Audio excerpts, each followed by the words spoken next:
Assalamualaikum warahmatullahi wabarakatuh. Selamat pagi anak-anak. Apa kabarnya hari ini? Sehat semuanya ya? Alhamdulillah. Perkenalkan sebelumnya, saya dengan Bu Ani Wahyunisi. Saat ini saya akan mengajar kalian di kelas 10 seperti itu. Salam kenal semuanya ya. Baik, anak-anak langsung saja. Bu Ani akan mengajar bahasa Indonesia dengan tema atau teks laporan hasil observasi. Sebelumnya anak-anak, Bu Ani akan membacakan tujuan pembelajaran hari ini, yaitu kalian bisa mengidentifikasi laporan teks hasil observasi, kemudian dipresentasikan dengan lisan ataupun tulisan. Yang kedua yaitu menginterpretasi isi teks laporan hasil observasi berdasarkan interpretasi baik secara lisan maupun tulisan. Baik, anak-anak, di sini siapa yang tidak asing dengan teks laporan hasil observasi? Ada? Baik. Jadi kalau misalkan kalian sudah pernah dengar apa itu teks laporan hasil observasi? Ada yang tahu?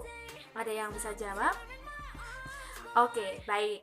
Jadi langsung saja, teks laporan hasil observasi itu biasanya digunakan atau dipakai untuk menjelaskan tentang karakteristik hewan, tumbuhan, objek alam, kemudian ciptaan Tuhan, dan lain sebagainya.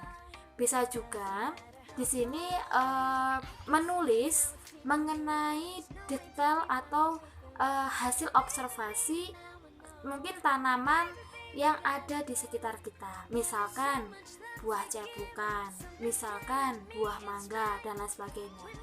Misalkan buah mangga itu hidupnya di mana sih, kemudian berakar apa, warna daunnya apa, berbunganya pada saat apa. Nah, itu tadi bisa digunakan menggunakan teks laporan hasil observasi seperti itu. Nah, kemudian teks laporan hasil observasi itu biasanya ditemukan di buku-buku pengetahuan, biasanya buku ilmiah populer seperti itu anak-anak. Nah, di sini juga kalian bisa menemukannya mungkin di perpustakaan. Kalau misalkan kalian tidak punya, bisa pinjam di perpustakaan juga banyak sekali seperti itu. Nah, lanjut ke pengertian teks laporan hasil observasi. Jadi di sini bisa kita simpulkan, teks laporan hasil observasi itu merupakan teks yang menghadirkan informasi tentang suatu hal secara apa adanya, lalu dikelompokkan dan dianalisis secara sistematis sehingga dapat menjelaskan suatu hal secara rinci dan dari sudut pandang keilmuan seperti itu. Jadi kalau misalkan kalian itu mengobservasi mengenai pohon mangga, jadi kalian juga harus mengaitkannya dengan ilmu biologi juga bisa seperti itu. Misalkan bisa nggak disilangkan dengan tanaman yang lain. Nah, itu kan termasuk teks laporan hasil observasi juga. Nantinya juga ada hasilnya seperti itu. Kemudian sampai sini jelas ya? Baik. Kemudian Bu Ani menjelaskan tentang tujuan. Kenapa sih kita harus belajar tentang teks hasil observasi? Ada yang tahu? Nah, karena teks hasil observasi itu memberikan informasi tentang suatu objek atau situasi setelah diadakannya investigasi atau penelitian secara sistematis dengan memperinci, mengklasifikasi, dan memberikan informasi faktual tentang orang, hewan, objek, dan fenomena seperti itu.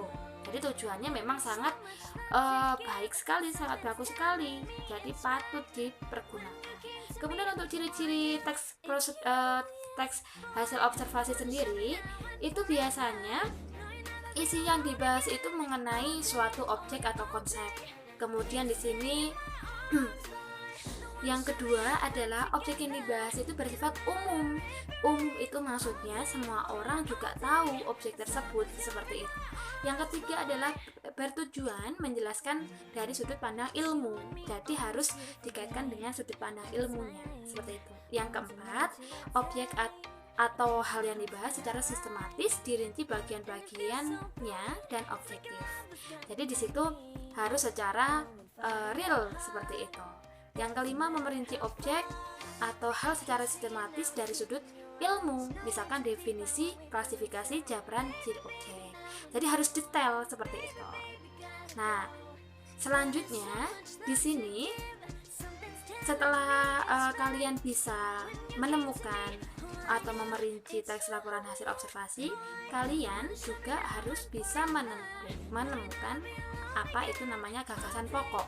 Jadi kalau misalkan kalian membaca artikel atau teks laporan hasil observasi, kalian juga harus bisa menemukan gagasan pokok. Nah, apa itu gagasan pokok? Jadi gagasan pokok itu adalah pernyataan yang menjadi inti dari sebuah pembahasan. Jadi inti kalimatnya. Biasanya itu di setiap paragraf ada satu gagasan pokok seperti itu. Nah, jadi ada gagasan dalam satu paragraf itu ada namanya gagasan utama. Gagasan utama itu biasanya terletak pada kalimat utama seperti itu. Nah, dan ciri-cirinya di sini biasanya untuk mencari gagasan utama pada teks laporan hasil observasi, kalian harus mendaftar kata-kata kunci pada teks dulu, kemudian memetakan bagian-bagian pada teks observasi, kemudian memetakan paragraf, menentukan kalimat utama, dan merumuskan inti kalimat utama. Seperti itu. Lanjut, di sini Bu Ani sudah menyediakan sebuah teks laporan hasil observasi yang berjudul Buah Naga. Jadi tugas kalian adalah mencari gagasan pokok dari teks yang berjudul Buah Naga, seperti itu. Contohnya sudah Bu Ani lihat, sudah Bu Ani tulis seperti itu, sudah Bu Ani paparkan. Jadi kalian tinggal menyampaikan saja, dan jangan lupa silakan jawabannya ditulis di kolom komentar. Jadi tidak ditulis di buku tulis, tapi di kolom komentar YouTube channelnya Bu Ani, seperti itu. Baik, ada yang ditanyakan anak-anak? Cukup? Baik, kalau begitu kurang lebihnya Bu Ani mohon maaf. Sekian, wassalamualaikum warahmatullahi wabarakatuh.